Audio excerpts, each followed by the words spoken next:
Voltamos a apresentar Revista Justiça. Estamos de volta com a Revista Justiça, nesse novo horário, das 7 às 10 da manhã. Você nos acompanha aqui no FM 104,7 e a partir deste momento também nos acompanha pelo YouTube. Rádio Justiça ao vivo. Entre lá no YouTube, clique no link que você vai encontrar da TV e da rádio. E para nos acompanhar, você clica ali no Rádio Justiça ao vivo. Agora 8h35. Revista Justiça. Debate. O Supremo Tribunal Federal realiza hoje, às 14 horas, com transmissão ao vivo pela Rádio Justiça e pela TV Justiça, a sessão de abertura do ano judiciário. E nossos convidados estão chegando ainda, mas já temos uma convidada aqui, que vão comentar os temas dos principais julgamentos nesse primeiro semestre. Quem está conosco é a doutora Damares Medina, ela que é advogada, doutora em Direito, com pós-doutorado em Democracia e Direitos Humanos e professora de Direito Constitucional. Professora, seja bem-vinda. Bom dia. Obrigada, Sérgio. Bom dia para você também. Bom dia a todos os ouvintes. Daqui a pouco os nossos convidados vão chegando e assim que forem chegando, nós vamos apresentando para você, ouvinte da Rádio Justiça. Entre eles está o professor Antônio Rodrigo Machado e também o doutor Nauê Bernardo Azevedo. Doutora Damares, ano judiciário, sessão solene daqui a pouquinho, 2 horas da tarde, o STF sempre reunindo as atenções do judiciário brasileiro e a pauta de hoje, né? Mas antes de chegarmos na pauta, a senhora poderia contar para o nosso ouvinte como funciona essa pauta, como os assuntos estão tratados, qual introdução a senhora gostaria de fazer sobre este momento? É interessante, Sérgio, a gente dar alguns passos atrás e entender que o Poder Judiciário como um todo, ele presta um serviço público de jurisdição, assim como a CAESB fornece água, o Judiciário ele tem essa vocação de pacificar disputas, e no Supremo Tribunal Federal são disputas constitucionais. E, ao contrário de nós, indivíduos, que podemos fazer tudo que a lei não veda, a administração, o Supremo Tribunal Federal, o serviço público em geral, só pode fazer o que é permitido pela lei. No Supremo Tribunal Federal, especificamente, essa autorização está na Constituição e no seu regimento interno. E quando a gente fala de pauta do Supremo Tribunal Federal, essas matérias que estão nas manchetes e notícias de todos os jornais, a gente precisa entender que o regimento interno do Supremo autoriza que ele funcione, que ele julgue, que ele decida em algumas instâncias específicas, né? Nós temos o plenário, que é o que se discute mais, que sai no Jornal Nacional, aqui na Rádio Justiça, que é também conhecido como plenário presencial, que é a reunião que acontece toda quarta-feira, lá naquele prédio branco que tem aqui na frente. E nós temos o plenário virtual também, que é uma nova forma de reunião colegiada do Supremo Tribunal Federal, que se reúne em algumas modalidades. Temos o plenário vista, o plenário repercussão geral e o plenário que julga os temas em reafirmação de jurisprudência, que é uma reunião assíncrona, na qual os ministros interagem aí num ambiente virtual de decisão. Nós temos também as turmas do Supremo Tribunal Federal, 2 turmas também, que são instâncias decisórias do tribunal, que se reúnem, funcionam também presencialmente e virtualmente. E, por fim, nós temos a instância decisória da presidência e do relator do processo, que são espaços individuais, monocráticos de julgamento do Supremo Tribunal Federal. Então, quando a proposta aqui da nossa reunião é discutir o que atrai mais a atenção do público, que é a pauta do plenário presencial do Supremo Tribunal Federal, que conta com a transmissão pela TV Justiça, ao vivo, a reunião de todos os ministros lá presencial, sustentação oral dos advogados. Sim. Quartas e quintas-feiras temos essas sessões presenciais e até chamou a atenção do mundo, né? A transmissão em tempo real pela TV, pela Rádio Justiça, dessa situação, das sessões. Como a senhora analisa também essa publicidade do que é feito na corte? Existe um estudo do professor Rodrigo, esqueci o sobrenome dele agora, que analisa o grau de transparência das cortes constitucionais ao redor do mundo, e o Supremo é uma das cortes mais publicizadas, mais transparentes. Ele tem um grau máximo ótimo de transparência. O Supremo foi precursor e é precursor em diversos aspectos de acessibilidade virtual e de transmissão também. Foi a primeira Corte Constitucional a transmitir ao vivo as suas sessões de julgamento. Há uma literatura sobre o tema que procura problematizar os efeitos dessa abertura e dessa publicização no comportamento decisório dos ministros no plenário virtual, se haveria uma tendência a performar, a atuar de uma forma diferenciada, porque os olhos da opinião pública estariam voltados para o tribunal, mas os dados ainda não são muito consistentes no sentido de a gente poder, cientificamente ou teoricamente, decidir se a transmissão da TV Justiça, ela influencia efetivamente na mudança do comportamento decisório e no resultado que seriam os julgamentos. Sim.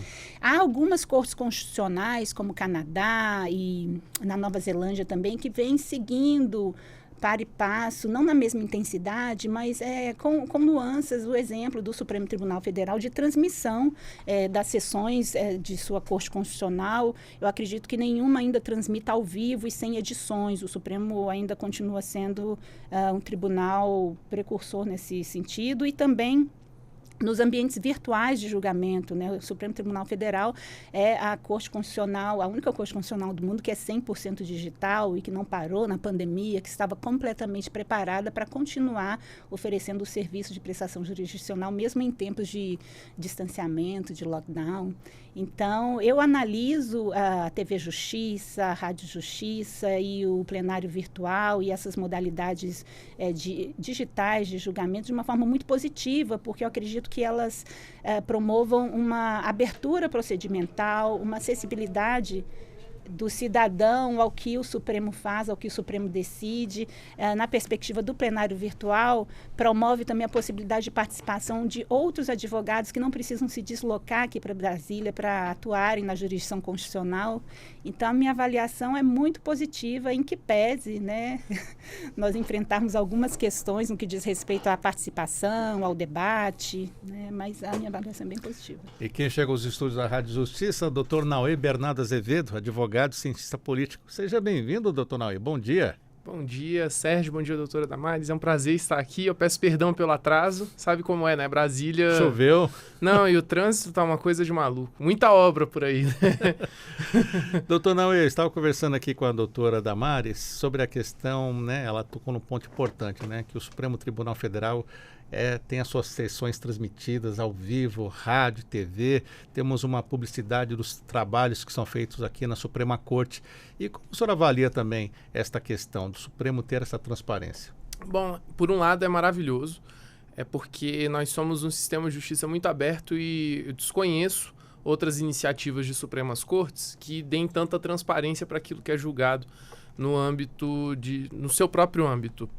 E essa transparência contribui para que cidadãos e cidadãs consigam formar os seus juízos de opinião de forma aberta e elucidada a respeito do que acontece na Suprema Corte. O lado negativo é que hoje nós temos uma dinâmica social que facilita a transmissão e a profusão das chamadas notícias falsas, né? Eu chamo simplesmente de mentira. Eu acho fake news um termo muito chique. Eu acho que a gente pode usar o termo mentira, que é mais conhecido. Mentiras e descontextualizações, porque a chamada fake news, ela geralmente começa a partir de um pequeno fato que pode ou não ser verdade. A edição é feita, pronto. Acabou. Até você desfazer aquilo que acontece, o estrago já foi feito. E também, infelizmente, até poucos anos atrás, a gente também teve o desprazer de presenciar barracos históricos dentro do plenário do Supremo Tribunal Federal que foram televisionados. E isso acabou fazendo com que a população criasse sentimentos paralelos, vamos colocar assim. E na pauta de julgamentos, podemos começar a falar de pauta de julgamentos? Temos hoje já uma sessão marcada e temos aqui um assunto bem importante, né, doutora Damares? Vamos explicar para o nosso ouvinte que envolve até os casamentos dos idosos, é isso mesmo? Exatamente. Nós temos como primeiro processo dessa sessão extraordinária do dia 1º, que começa às 16h30, o regime obrigatório de separação de bens para casamentos entre maiores de 70 anos de idade. É um tema bastante desafiador para o Supremo, em recurso extraordinário com repercussão geral, uma ação que começou em 2014 ainda e que agora chega ao plenário do Supremo Tribunal Federal para decidir com repercussões em todos os casamentos que estão nessa mesma situação. O que se discute, Sérgio, é uma dúplice perspectiva constitucional. De um lado, se o Código Civil poderia instituir esse regime de partilha obrigatória de bens para os idosos, né, numa perspectiva da autonomia e de uma sociedade que envelhece cada vez mais, né? E, por outro lado, a equiparação entre união estável e casamento, porque a disputa envolve uma tríplice vertente entre o espólio, né, a esposa, os filhos e uma companheira que teria sido entrado com essa ação de reconhecimento de união estável, né, posteriormente. Então, são duas vertentes constitucionais muito interessantes. A primeira dizendo respeito à autonomia do idoso e à constitucionalidade de imposição desse regime diferenciado de casamento após os 70 anos de idade. E a segunda, no que diz respeito à equiparação entre casamento e união estável. Então, é um tema bastante fascinante. Doutor Naue. Eu queria fazer um comentário sobre esse tema. Ele foi até um dos selecionados para que eu pudesse fazer o comentário. Eu tenho um especial apreço pelo que virá do voto do ministro Luiz Roberto Barroso, porque ele já vem trazendo há muitos anos entendimentos muito interessantes dentro do direito de família. E, salvo engano, ele é o relator da matéria. E aqui também nós estamos com a possibilidade de discutir, ainda que de forma lateral, a mutação constitucional. Porque uma das argumentações é que o envelhecimento da população acabou provocando também a reforma da Previdência. E hoje você tem um regime de aposentadoria diferenciado previsto na Constituição, com uma idade máxima também de saída compulsória do serviço público diferenciada, foi aumentada em 5 anos em 2015, e isso pode ou não ter reflexos dentro da lei, ainda que não haja uma mudança pelo Congresso. Então, uma interpretação conforme a Constituição da lei pode vir a acontecer no âmbito desse recurso extraordinário. Então, você tem uma discussão muito arrojada a ser feita, uma discussão que vai demandar dos ministros e ministra um entendimento muito amplo da aplicação da Constituição e dos novos regimes, de forma holística, ao Código Civil, que já tem um pouco mais de 20 anos. E eu destaco desses temas do primeiro semestre. Agora, em fevereiro, nós teremos apelidamos de a nova pauta verde. O Supremo marcou um dia todo dedicado ao julgamento de matérias ambientais. Existem na pauta matérias que tratam do estado de coisas inconstitucional no Pantanal, por exemplo, em decorrência das queimadas, na própria Amazônia, como a DPF 760. E também há em pauta uma matéria de relatoria do ministro André Mendonça, que diz respeito a uma existência ou não de uma omissão na edição de uma lei federal para o Pantanal. E essas matérias estão todas em pauta agora no dia 21 de fevereiro. E eu destaco como pontos do semestre essas matérias. Doutora Damares, o que a senhora destaca também? Porque ainda hoje temos o julgamento da revisão da vida toda do INSS, né? Eu ainda queria retomar essa discussão sobre o casamento, né, e o regime de bens obrigatórios, que eu estava discutindo esse tema com os meus alunos na semana passada.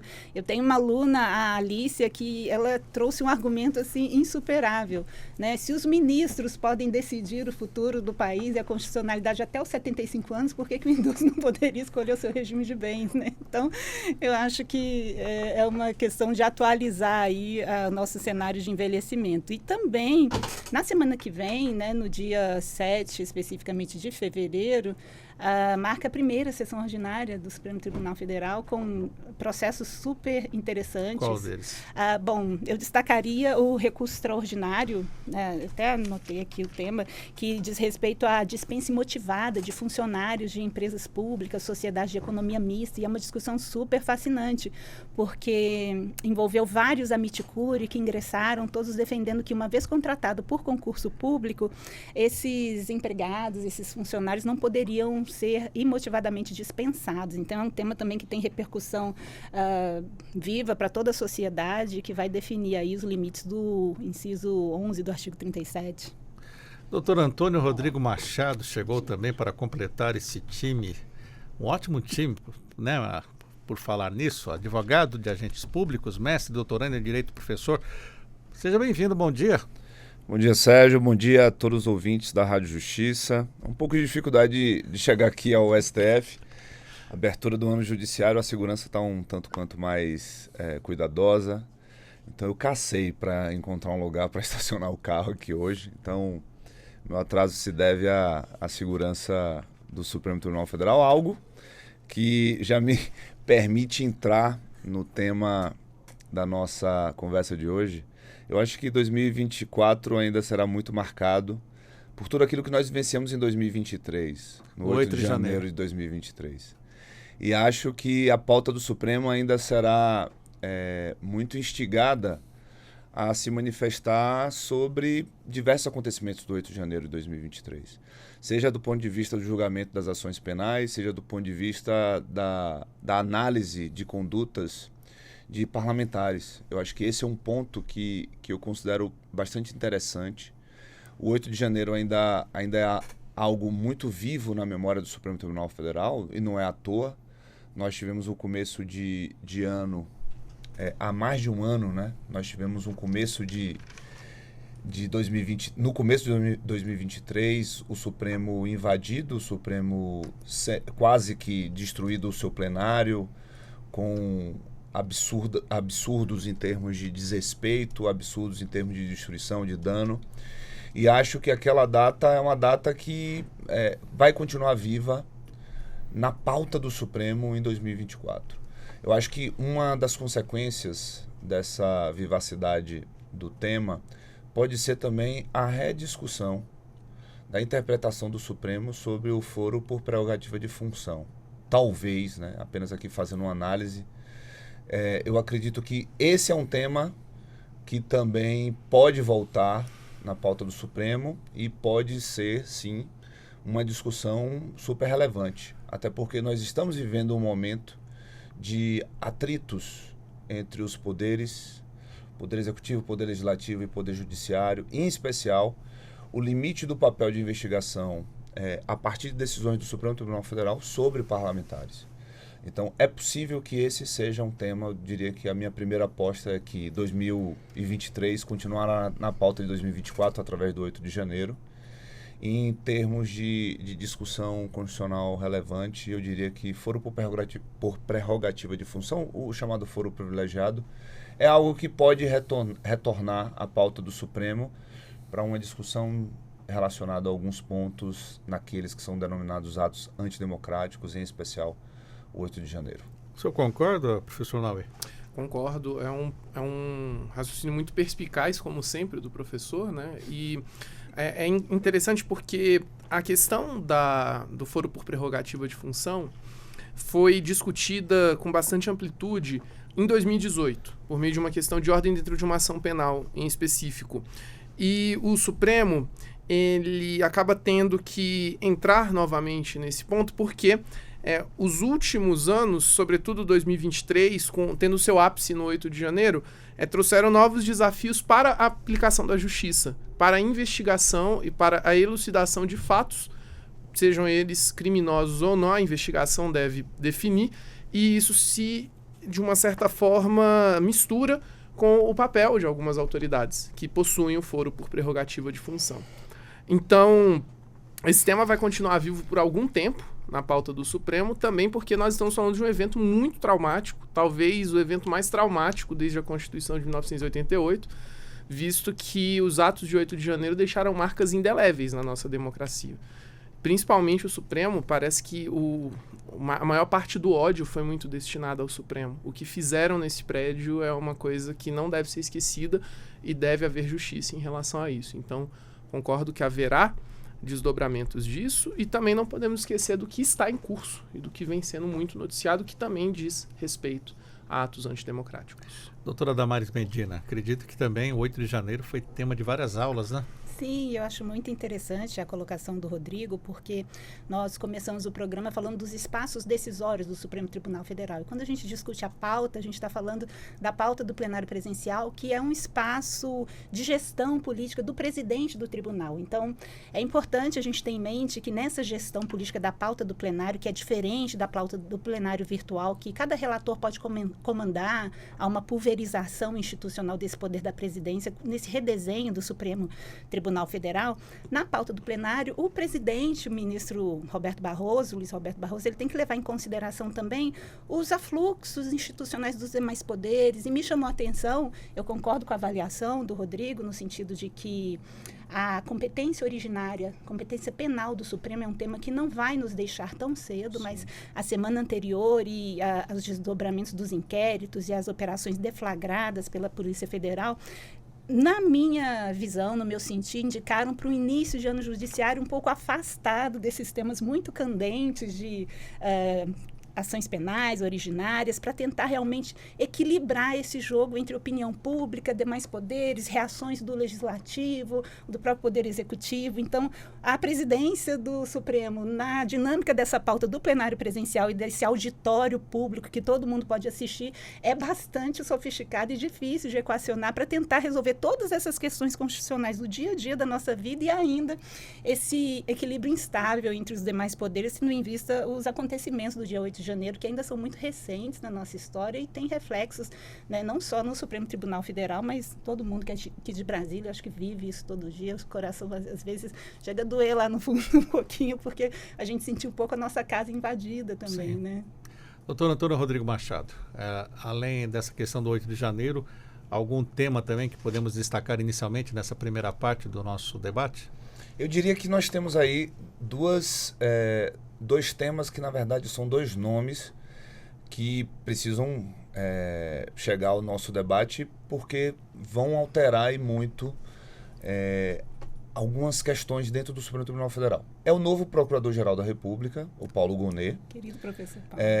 E a chegada do ministro Flávio Dino. Muito bom. O ministro Flávio Dino, para mim, é interessante, que eu estava escutando ontem uma reportagem. O ministro Flávio Dino está deixando agora o Ministério da Justiça e vai voltar ao Senado. Parece que ele fica um tempo ainda lá no Senado, como senador, vai assumir o mandato dele como senador, para depois vir ao Supremo. Então, olha que interessante. Nós teremos, acho que a única pessoa, talvez, na República, não me recordo de outra, alguém que estará nas 3 instâncias mais importantes da República no mesmo ano. Se a gente for falar no intervalo de um mês ali. Ele está saindo hoje do Ministério saiu ontem, salvo engano, do Ministério da Justiça. Hoje assume como senador e em 22 dias vai estar como ministro do Supremo Tribunal Federal. Ou seja, Poder Executivo, Poder Legislativo e Poder Judiciário. Então, assim, quais serão as consequências da vinda de alguém tão bem relacionado entre os 3 poderes dentro do Supremo Tribunal Federal? É um ministro que não apenas exerceu um cargo de político, mas exerceu um cargo de político tanto no Poder Executivo quanto no Poder Legislativo recentemente. Então, eu acho que, além da sua competência constitucional, é um grande jurista, né? Foi juiz de carreira, saiu da magistratura para assumir uma função política e agora retorna à magistratura. Então, não acho que é apenas mais um ministro, acho que é um ministro que tem particularidades bastante interessantes para a gente observar. Ainda dentro desse tema da posse do ministro Flávio Dino, nós temos diversos analistas do Supremo Tribunal Federal que estão contando com algo bastante interessante e diferente dos últimos anos. Nós vamos ter, com a composição do ministro Flávio Dino, nós não teremos nenhuma aposentadoria compulsória nos próximos 5 anos. Então, isso daí traz um período de meia década, né, de estabilidade nas decisões, estabilidade na composição. Será que... Acho que esse é um ponto interessante para a gente conversar. E a saída do Procurador-Geral da República, Augusto Aras, e agora o início do ano judiciário com o professor Paulo Gonet, que tem um perfil bem, digamos, discreto do ponto de vista dos holofotes midiáticos. É alguém muito respeitado no ambiente acadêmico e também dentro do Ministério Público como um todo, né? Qual vai ser o relacionamento desse novo Procurador-Geral da República com o Supremo, com a composição do Supremo, em especial naquilo que o Supremo vem desenvolvendo ao longo dos anos, que é a autodefesa. Aquilo que se justificou como autodefesa para os inquéritos das fake news e todas as questões relacionadas ao 8 de janeiro também. Então, eu diria que esses 2 desafios são 2 temas, na verdade são 2 nomes novos do Supremo Tribunal Federal, que nos chamam a atenção para essa análise sobre o que será a pauta de 2024. Muito bem, 8h59, vamos fazer um rápido intervalo aqui no Revista Justiça e daqui a pouco a gente continua neste bate-papo aqui, essa mesa redonda, o debate sobre a abertura do ano judiciário do Supremo Tribunal Federal. Até já.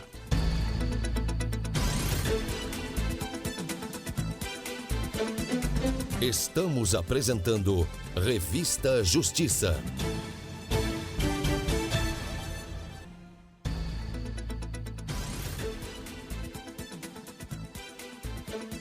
Voltamos a apresentar Revista Justiça. E estamos de volta aqui na Rádio Justiça, FM 104,7, também ao vivo no YouTube, Rádio e TV Justiça. Clique no link da Rádio Justiça ao vivo. Nos acompanhe, 94. Revista Justiça. Debate.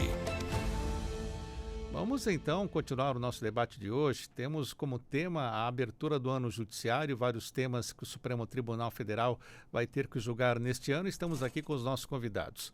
Apresento mais uma vez a doutora Damares Medina, ela que é advogada, doutora em Direito, com pós-doutorado em Democracia e Direitos Humanos e professora de Direito Constitucional. Também o advogado e cientista político na UE, Bernardo Azevedo, e ainda o advogado de agentes públicos, mestre e doutorando em Direito, professor Antônio Rodrigo Machado. Doutora Damares, temos na pauta de hoje, além da questão que envolve o casamento das pessoas acima de 70 anos, a revisão da vida toda. A senhora pode explicar para o nosso ouvinte o que está sendo julgado? Na verdade, eu acho que o aspecto mais relevante desses julgamentos de hoje e da semana que vem é uma modalidade nova do plenário presencial do Supremo Tribunal Federal, no qual ele está inaugurando a separação entre as sustentações orais e os votos. É um grande tema que ocupou a pauta da literatura especializada sobre o Supremo Tribunal Federal, era o déficit de deliberação no processo decisório do Supremo, porque já se reuniam os ministros com os votos prontos, os advogados ofereciam sustentação oral, e naquela mesma sessão era decidido. Agora, desde o ano passado, que começou com o processo sobre a licença paternidade, a possível extensão da lei que prevê a licença maternidade também para os pais, o Supremo está inaugurando uma espécie diferente de julgamento, que é muito interessante, que segue um pouco na linha da Suprema Corte dos Estados Unidos, que é reservar uma sessão para sustentação oral, leitura do relatório e eventual arguição dos advogados, e uma segunda sessão para reunião dos ministros e efetivamente leitura dos votos. Então, acredito que tanto nesses processos de hoje, como no da semana que vem, nós vamos ter o julgamento da possibilidade de uso do hábito, que dialoga também com a liberdade religiosa. Na próxima sessão serão apenas ouvidas as sustentações orais dos amici curiae, dos advogados e a leitura do relatório. O que eu gostaria de marcar é essa mudança de procedimento e de deliberação do Supremo, que eu acho que pode conferir um ganho de qualidade deliberativa muito grande no tribunal. Então, eu acho que a gente tem que marcar e festejar essa nova praxis no Supremo Tribunal Federal, no plenário presencial. Doutor Noé, explica para a gente essa questão, só rapidamente para o nosso ouvinte entender, sobre a revisão da vida toda. O que o Supremo está analisando, só para que o nosso ouvinte entenda o tema. O Supremo está analisando a constitucionalidade da revisão do FGTS, daquilo que deveria ter rendido, dentro de um período de tempo maior do que normalmente se rende até o momento que isso foi judicializado. Já tivemos um julgamento, depois tivemos os embargos e voltou à pauta. Exatamente, e isso demonstra o tamanho do que está sendo discutido. Existem vários âmbitos de discussão. Você tem um âmbito de discussão fiscal, uma vez que isso representa um impacto nos cofres públicos bastante relevante, e você também tem o âmbito do direito de cada cidadão e cidadã de receber aquilo que lhe é devido. Então, é um daqueles hard cases, de tantos que o Supremo julga, que eu tenho certeza que a atual composição dará o melhor encaminhamento. E sobre o que a doutora Damares trouxe, esse novo processo, o andamento dos julgamentos, temos as sustentações orais e depois a sessão deliberativa. Me parece haver um ganho democrático, uma vez que, do ponto de vista de advogado que atua no Supremo, eu pude perceber uma diferença muito grande na mudança de procedimento. A sessão, ela ficava muito espremida em razão de processos que tinham um grande número de sustentações orais. E acabava que os ministros precisavam debater ou levar os seus votos por diversas sessões a fio. Isso provocava um déficit de análise realmente daquilo que os advogados e advogadas traziam na tribuna, e também provocavam as sessões ficavam mais espremidas. Dito isso, quando houve o teste desse modelo, já no ponto da licença paternidade, nós pudemos presenciar o plenário tendo muito mais uma postura sensível e absorvendo mais insumos das sustentações. Isso é até um ponto de uma pesquisa empírica que pode vir a ser feita depois de algum tempo, depois de passado algum tempo dessa norma. Mas não é só essa norma, essa mudança interna no Supremo que provoca esse ganho. Também está sendo possível perceber que com o aumento das pautas no plenário virtual, o plenário físico do Supremo tem se dedicado a debater questões que têm um impacto social, político, econômico inquestionavelmente grande. Então, os debates realmente muito amplos, muito extensos e muito polêmicos estão ficando no plenário físico, e como você tem um número, até certo ponto, mais enxuto de demandas que vão para o plenário físico, isso gera um aumento da qualidade dos debates. Os ministros podem julgar melhor. Inclusive, o senhor já participou, né, dessas sessões com formato novo, fazendo a sustentação oral. Participei, eu tive a honra de sustentar em 2 processos nesse formato novo, e ambas as ações estão pautadas para julgamento agora em fevereiro. Doutor Antônio Rodrigo Machado, e também a opinião do senhor sobre esse novo procedimento.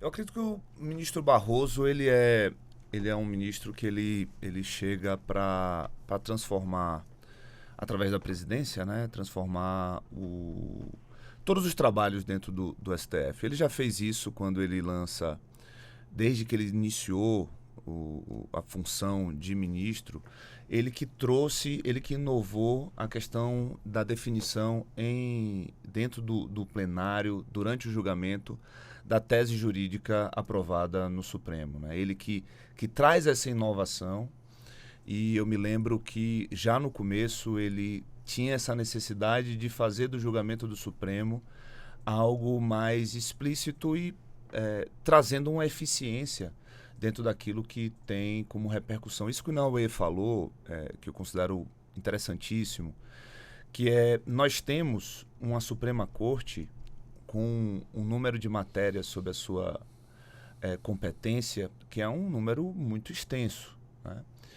Na questão da competência originária, na esfera penal, isso daí já tomou um tempo enorme do plenário do Supremo Tribunal Federal. E nós temos muitas coisas que nós precisamos que o Supremo Tribunal Federal defina.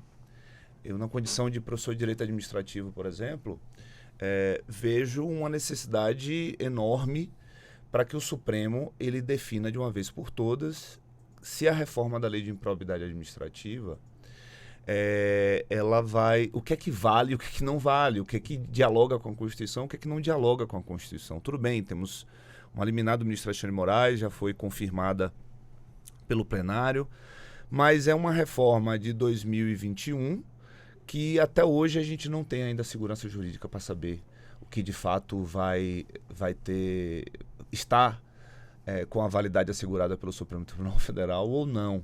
Porque essa é uma questão muito difícil, uma questão sensível. O Supremo decidiu de maneira provisória, digamos assim, mas é importante que defina. Então, esvaziar o plenário do Supremo Tribunal Federal para que grandes temas sejam tratados, eu diria que essa é uma das grandes metas que tem o ministro Barroso no exercício da sua presidência. Ele começa o ano judiciário pela primeira vez como presidente e tenho certeza que ele não vai permitir que acabe a sua presidência sem grandes transformações, principalmente no trabalho do Supremo Tribunal Federal.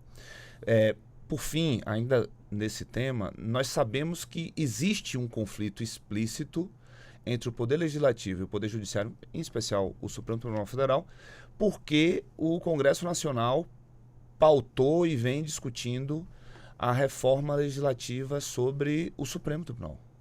Então, uma reforma da legislação do Supremo Tribunal Federal para evitar que decisões monocráticas sejam proferidas, para evitar que a extensão dos poderes monocráticos de cada um dos ministros. Então, esse é um tema que eu acho que o ministro Barroso tentará demonstrar ao Poder Legislativo que o Supremo Tribunal Federal tem digamos assim, a noção e que precisa fazer algumas alterações, mas o Supremo Tribunal Federal faz a análise daquilo que trabalha o Supremo Tribunal Federal. Isso foi dito em plenário por alguns ministros. Então, esse conflito entre os poderes pode ser diminuído a partir de uma atitude proativa da própria corte. Então, acho que muitas alterações virão a partir da presidência do Supremo Tribunal Federal, visando isso, visando a diminuição da interferência de um poder sobre o outro, no caso, do Legislativo sobre o Judiciário. Professora Damares, temas importantes, qual o seu destaque? Bom, antes de destacar, eu queria só trazer aqui um dado sobre o plenário virtual do Supremo Tribunal Federal, que julga hoje 99,5% dos processos do tribunal. E convidar todos nós e os ouvintes também para ficarmos atentos, porque intuitivamente a gente parte do pressuposto que os processos importantes são julgados no plenário virtual por conta dessa visibilidade e dessa dinâmica mais solene, plenário presencial. Só que muitos temas importantes também estão no plenário virtual e ainda não se sabe um pouco, temos que lançar luzes sobre esse tema de pesquisa, da dinâmica que leva o relator ou o ministro a pedir destaque e desse trânsito entre os processos que às vezes começam no virtual, vão para o presencial, depois voltam para o virtual, né? Então, superada essa questão mais formal do desenho institucional, destacaria também a ação direta de inconstitucionalidade 3854, que é um tema interessantíssimo, que está sob a relatoria do ministro Gilmar Mendes, é uma ação direta de inconstitucionalidade ajuizada em 2019, que questiona a instituição pelas universidades estaduais de tetos remuneratórios localizados para os professores das universidades. Então, houve uma liminar concedida, inclusive durante o recesso na presidência ainda do ministro Dias Toffoli em 2020, que suspendia esses tetos estaduais, aplicando provisoriamente o subsídio do ministro do Supremo Tribunal Federal como teto unificado, ao argumento de que a carreira, ainda que setorizada em universidades estaduais, ela teria que corresponder. Na verdade, eu dei o número errado, é 6257. O precedente do Supremo, que já reconhecia a inconstitucionalidade de tetos remuneratórios setorizados, que é a 3854. E é um processo assim, muito interessante, que eu chamo a atenção também sempre para essas questões estruturais, né, que conta com 10 amici curiae. Todos os processos do plenário presencial também têm se conformado para contar com uma participação muito grande da sociedade, de segmentos relevantes que estão interessados na discussão da controvérsia constitucional, o que implica uma abertura procedimental e uma pluralização da jurisdição constitucional muito, assim, bonita. Então, tanto essa DIN, quanto o tema também do RE 859-376, que é o uso de hábito em fotografias de identificação civil obrigatórias, elas contam com uma participação muito pujante de vários representantes da sociedade civil, por intermédio dos amici curiae, que é cada vez mais uma tendência da estruturação e do desenvolvimento do julgamento do Supremo Tribunal Federal no plenário presencial. Acho isso muito bacana. Doutor Naue, o senhor havia falado também sobre pontos que envolvem até o direito penal, né? Exatamente. O Supremo existe esse debate sobre o Supremo julgar matéria de direito penal, só que eu tenho um posicionamento que diz respeito ao Supremo ser uma corte constitucional, e pouca coisa é mais constitucional do que o direito penal. E aqui eu vou trazer as palavras da ministra Daniela Teixeira, né, que quem não discute direito penal está discutindo contrato. É uma brincadeira, claro, mas tem um certo fundo de verdade. O direito penal trata de liberdade, que é um dos direitos e garantias fundamentais, que inclusive faz parte da primeira geração de direitos e garantias fundamentais. Feito esse preâmbulo, existem pautas extremamente controversas que ainda não retornaram para o plenário e podem vir a retornar a qualquer momento, como é o caso do perfilamento racial. Existem matérias pautadas. Eu destaco, dentro das matérias pautadas, primeiro, a validade da prova obtida em revista íntima, e se isso representa ou não algum tipo de agravo aos direitos fundamentais, especialmente a intimidade e a privacidade. E também destaco a validade de prova obtida em celular no cenário do crime. E esse segundo ponto é um segundo ponto que vai precisar de uma atenção muito grande dos ministros, porque está se falando, e aqui eu considero esse um caso realmente muito duro, muito complicado, porque há uma prática de abordagem de pessoas nas quais as autoridades policiais forçam a abertura do celular para que elas possam coletar indícios. E as defesas passaram a alegar a invalidade desse tipo de coleta de provas. Esse é um tema que já foi amplamente debatido no Superior Tribunal de Justiça, e pelo âmbito de que ninguém é obrigado a gerar prova contra si mesmo, já que não houve ali uma ordem judicial para que se quebre o sigilo daquela pessoa, o sigilo telefônico, não houve nenhum tipo de ordem judicial para que aquela prova fosse produzida. E, além do que, há quem defenda que isso representa uma chamada exploração predatória, né? Tem um termo em inglês, é o fishing expedition, que é quando você abre uma investigação sem indícios o bastante e tudo que você acha você utiliza para mover ações penais contra aquele grupo de investigados ou aquele investigado. Então esse é um tema muito difícil porque, em muitas situações, o uso dessa prática permitiu que investigações fossem feitas e que criminosos fossem efetivamente responsabilizados. Por outro lado, não se pode esquecer que, por meio desse expediente, você tem um risco, e que já foi discutido amplamente em diversos processos que foram anulados em razão disso, de levar pessoas inocentes a um cárcere em virtude de provas que foram obtidas de forma irregular dentro de uma abordagem que é feita por critérios discricionários. E aí eu chamo a atenção para a pauta do perfilamento racial, que é esse habeas corpus que discute exatamente quais são os critérios de revista pessoal que os policiais precisam utilizar. Por quê? Porque o caso concreto, ele chega ao Supremo em razão de um trecho do depoimento da autoridade policial dizer que abordou porque viu um jovem negro parado em frente a um carro. E aí, dentro desse contexto todo, em que ele foi preso portando uma pequena quantidade de droga, a pessoa que estava no carro não foi sequer achada, e especulou-se e chegou-se à conclusão, por meio dessa instrução probatória, de que ele seria um traficante.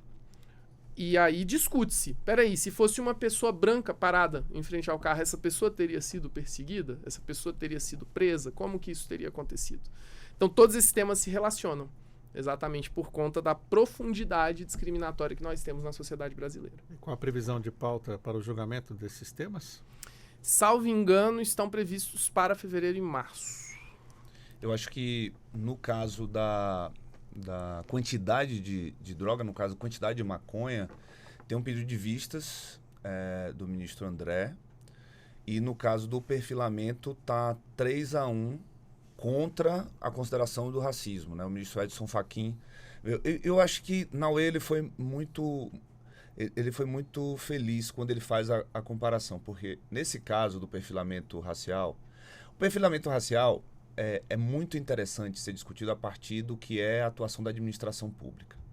A administração pública ela precisa seguir o princípio da impessoalidade. O que significa o princípio da impessoalidade? Você tem que agir em igualdade de condições, seja por alguém que você gosta, seja contra alguém que você não gosta. Você não pode exercer uma atividade a partir de questões tão subjetivas, a ponto de você trazer para dentro do exercício da administração pública seus valores negativos, pessoais, como o racismo. Então, eu na condição de policial, eu posso abordar qualquer pessoa na rua? Posso, desde que existam justificativas para que aquela minha abordagem ela siga o interesse público. Veja, Sérgio, abordar alguém na rua é um direito do policial? Não, é um dever do policial, desde que existam circunstâncias que façam com que a justa causa esteja presente ali naquela situação. Então, por exemplo, eu recebo na condição de policial uma informação de que tem um palio branco fugindo da polícia. Eu vejo um palio branco, eu na condição de policial eu vou intervir, eu tenho a obrigação de intervir. Eu recebo a informação de que um homem de boné vermelho e uma camisa amarela acabou de roubar a bolsa de uma senhora. Eu vejo um homem de camisa amarela, ainda que ele não esteja de boné vermelho, mas eu vou abordar aquela pessoa para saber se foi aquela pessoa que cometeu o crime. Agora, quando eu abordo alguém única e exclusivamente pela cor da sua pele, sem qualquer justificativa anterior, existiu algum crime na região? Não. Existiu alguém em perigo? Não. Você abordou e o policial foi sincero, como não se costuma ser, sincero para dizer, abordei porque ele era um jovem negro, ou abordei um jovem negro. Ao dizer que abordou um jovem negro, ele está destacando aquilo dali. E esse jovem negro, nesse caso, tinha 1,53 gramas de maconha, ou de cocaína. Ele tinha essa quantidade. E esse jovem foi condenado a 8 anos de prisão. Então, assim, veja, o caso que chegou ao Supremo para discutir a atuação da administração pública e seu aspecto racial, dentro de um país que a estrutura é, de fato, racista, envolve a condenação de alguém por 8 anos de prisão por estar em posse de 1,53 gramas de cocaína. Tudo bem, para você definir se há tráfico ou não, existem diversos outros elementos, existia dinheiro, a pessoa estava vendendo, mas é muito pouco e representa uma diversidade enorme de decisões no país com relação à consideração se alguém é traficante ou não. E aí entra o julgamento do Supremo sobre a quantidade. O Supremo não está dizendo que qualquer pessoa que tiver uma determinada quantidade de droga, não. O Supremo está fazendo uma análise sobre a jurisprudência e está definindo um parâmetro objetivo. O Supremo não está inovando. Agora, hoje no Brasil, você pode ter um caso de alguém que vai ser preso com 1 quilo de maconha e será considerado usuário, porque é uma pessoa que tem dinheiro fixo, né? É assalariado, é servidor público, tem condições financeiras, demonstra que não é traficante, e alguém que é pego com 1,53 gramas de cocaína e é considerado traficante. O Supremo está tentando organizar tudo isso. Mas eu concordo com o Naue. Tanto o perfilamento racial quanto a questão da quantidade de maconha, esses dois julgamentos eles estão inseridos num contexto de racismo estrutural. E eu acho que o Supremo Tribunal Federal, ele pelo menos ele limita a margem de liberdade discricionária que pode sim ser convertida em abuso de autoridade, em arbitrariedade.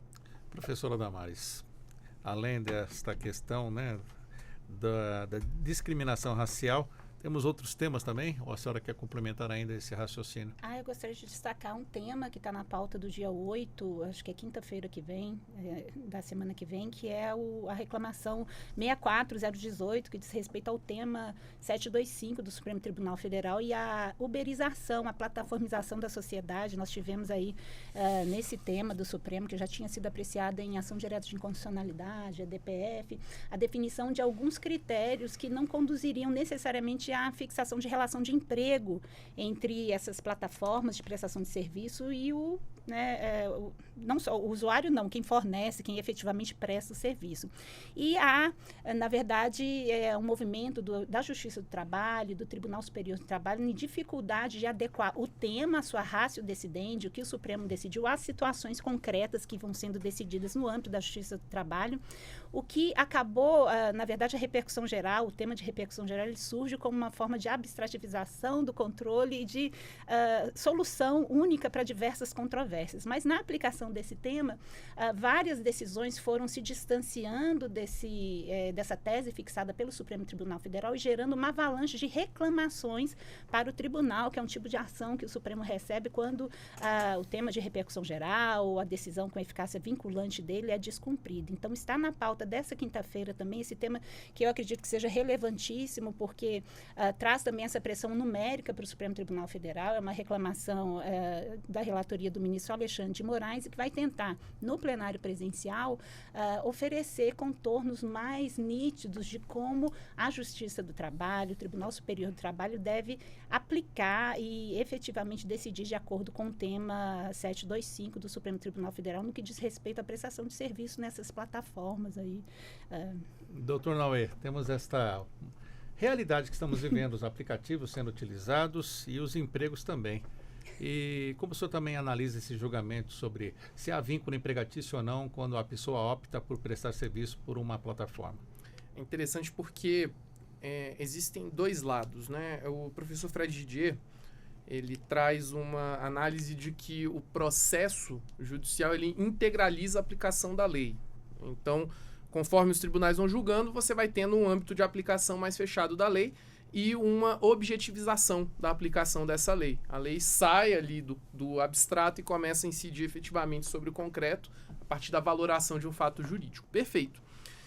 O sistema que foi criado e que acabou se perpetuando após o Código de Processo Civil de 2015, ele traz uma lógica de precedentes para o nosso direito. E quando o Supremo Tribunal Federal julga algo em matéria de repercussão geral ou em ação de controle concentrado, o Supremo Tribunal Federal forma um chamado precedente qualificado. Só que, em tese, o precedente qualificado ele já está mais longe das provas e fatos. Em tese. Em tese, porque o ministro Sepúlveda, em memória a ele dizia que o fato também tem força jurídica. Esse tema, ele só pode ser desfeito, esse precedente qualificado, por meio da técnica de superação. Ou você dá a volta nele por meio da técnica de distinção. Quando o Tribunal Superior do Trabalho começa a julgar diversas matérias e não aplica este precedente qualificado, o Tribunal Superior do Trabalho tem um entendimento, a partir de uma proximidade um pouco maior dos fatos e provas, no sentido X. Um sentido esse que pode levar a uma sensibilização da Corte Suprema para a mudança daquele precedente em específico, já que se há o tema de repercussão geral e se há ação de controle concentrado, o tribunal, na origem, em tese, tem que barrar o recurso extraordinário que venha a ser interposto aqui ao Supremo Tribunal Federal. Então aqui a gente tem um caso de... Eu não vou chamar muito de tensão decisória, mas um caso em que a Corte Trabalhista está chamando a atenção para um ponto específico. Olha, a Corte Trabalhista entende que não é possível aplicar de forma ampla e restrita o entendimento. E nós temos o lado de que o Supremo Tribunal Federal precisa manter a autoridade de suas decisões. Então, para além da relação empregatícia existente entre as pessoas de aplicativos e o aplicativo em si, você tem um debate de ordem processual que, no fim das contas, pega na autonomia que uma corte especializada vai ter para definir sobre um determinado ponto, do ponto de vista da aplicação da lei específica que aquela corte acaba sendo a julgadora de vértice. Então, o Supremo tem uma questão complexa pela frente e o fato de nós termos tantas reclamações já é um indício de que algo precisa efetivamente ser feito, porque, em tese, a reclamação não é o caminho processual para que eu desconstitua um precedente fixado no Tribunal Superior do Trabalho. Então, o Supremo tem um caso bem complicado aí pela frente. E o direito administrativo, doutor Antônio Rodrigo Machado, como acompanha também esse impasse sobre os empregos por aplicativos? Essa é uma questão que envolve o Supremo Tribunal Federal e o Tribunal Superior do Trabalho. Acho que a gente vai ter uma relação aí que vai esquentar, digamos assim, porque o Supremo vai colocar o dedo na ferida. Primeiro, eu acho que a professora Damares foi muito feliz em trazer esse tema aqui para a nossa conversa, qual é a relação que existe entre aquele cidadão que vai passar o dia todo trabalhando no Uber e a Uber. No caso do iFood, é a mesma coisa. Então, são vários os aplicativos. Hoje é uma nova modalidade de trabalho em que a justificativa do aplicativo nossa, nós temos aqui um colaborador, nós temos aqui um empreendedor. Até que ponto isso é relação trabalhista ou não? O Supremo Tribunal Federal, e com a saída da ministra Rosa Weber, digamos assim, perde, digamos, a principal magistrada entre todos os magistrados, porque ela é oriunda da Justiça Trabalhista, perde um pouco em relação a isso, mas há uma tendência do ministro Flávio Dino, até pela sua formação também em termos ideológicos, seguir um pouco no mesmo caminho da ministra Rosa Weber. Mas a composição do Supremo, ele é uma composição que, do ponto de vista econômico das relações trabalhistas, é uma composição que vai colocar esse tema como algo mais sensível. Então, além do tema dos aplicativos, nós temos também a pejotização, que é um outro tema que volta ao Supremo para debater se todas as relações trabalhistas, em especial, se essas relações trabalhistas, elas podem ter a interferência da Justiça do Trabalho. Então, é possível que o Supremo discuta a pejotização e leve esse tema para a justiça comum. Tire a questão da discussão do contrato com pessoas jurídicas, né? Tire isso da competência da Justiça do Trabalho.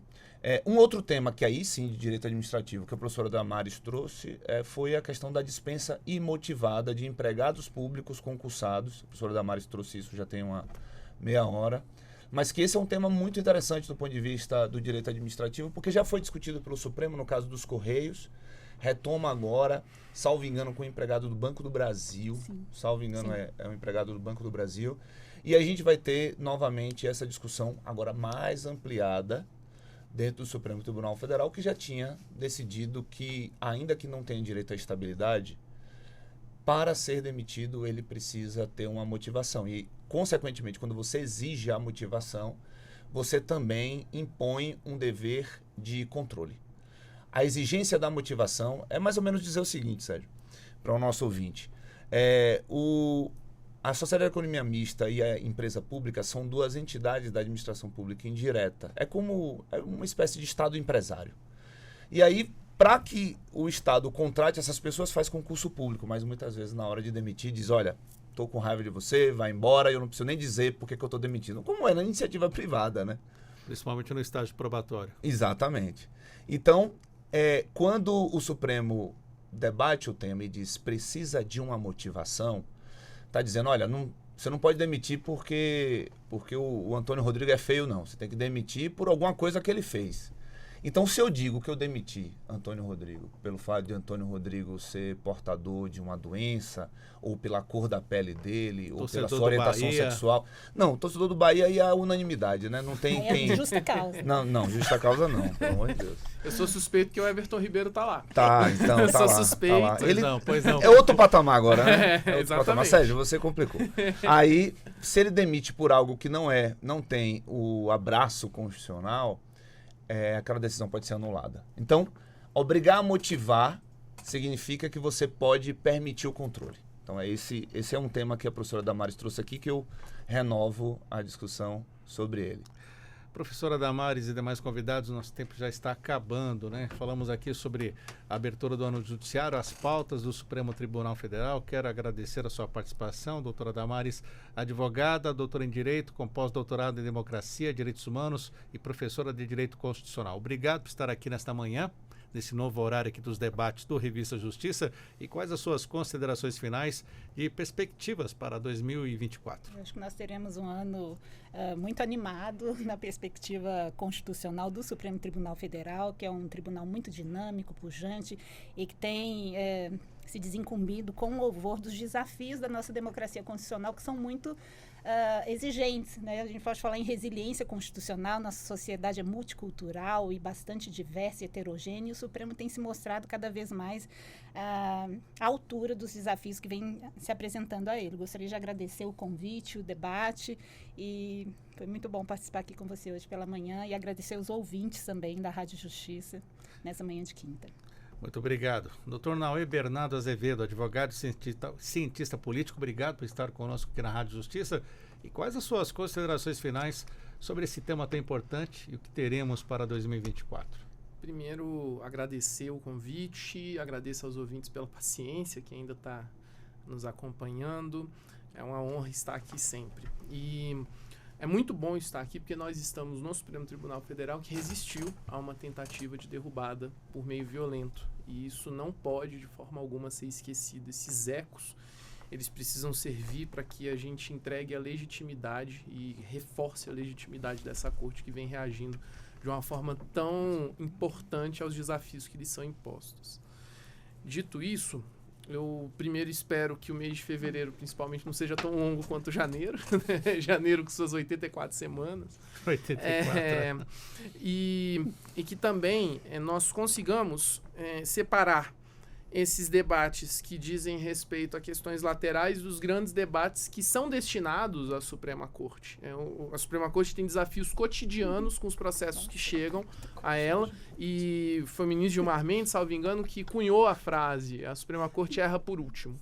Então, dentro da jurisdição constitucional, eu realmente espero que este ano sirva para calcificar mais ainda o importantíssimo papel que o Supremo Tribunal Federal tem na manutenção da democracia e do sistema de justiça. Dr. Antônio Rodrigo Machado, advogado de agentes públicos, mestre, doutorando em Direito, professor, obrigado por estar conosco aqui na Rádio Justiça nesta manhã. E quais as suas considerações finais? Qual a expectativa do senhor para este ano aqui no Judiciário? Sérgio, primeiro queria agradecer, primeira entrevista que eu estou ao seu lado esse ano, e isso me deixa extremamente feliz. Você sabe o quanto eu sou seu fã. E agradecer à Rádio Justiça pela oportunidade de ouvir a professora Damares, o professor Nauê, duas personalidades incríveis do mundo jurídico. E eu gostaria de ter falado mais coisa, não vou mentir. Eu vou concluir dizendo que eu acho que tem alguns temas bem interessantes. Nós vamos ter eleições municipais em 2024.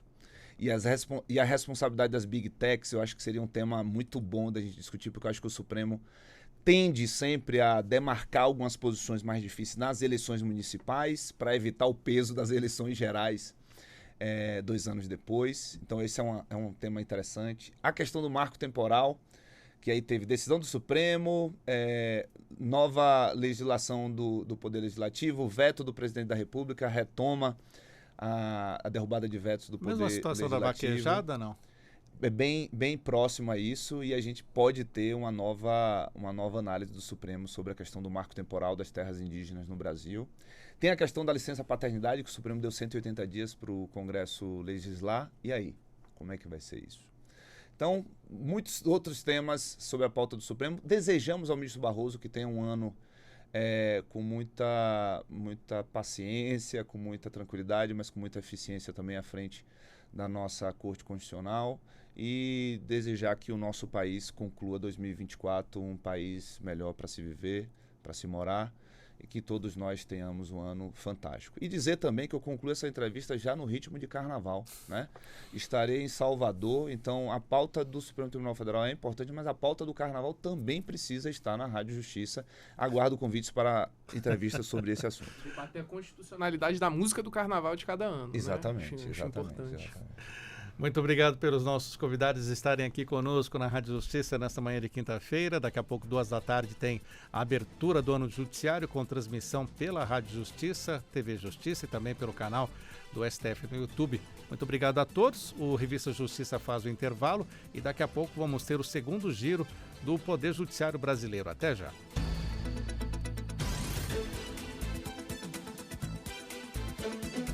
Estamos apresentando Revista Justiça.